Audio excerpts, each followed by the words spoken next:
ちゃんです。瀕死の状態から保護されて約2週間が経ちます。いたずらをするようになるぐらい元気になりました。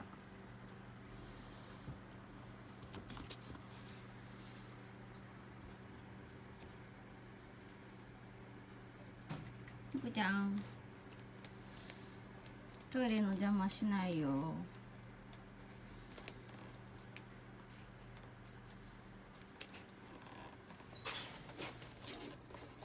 てんちゃん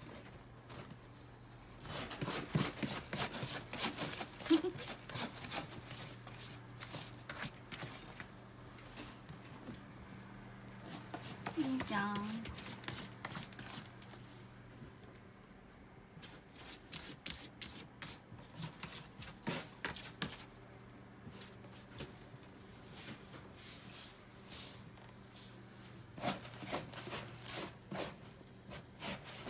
じゃん。と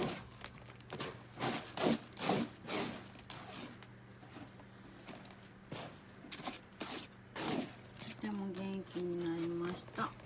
ふくちゃん、ふくちゃん、ふくちゃん、ふくちゃん。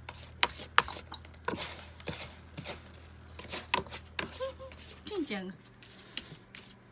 うまい。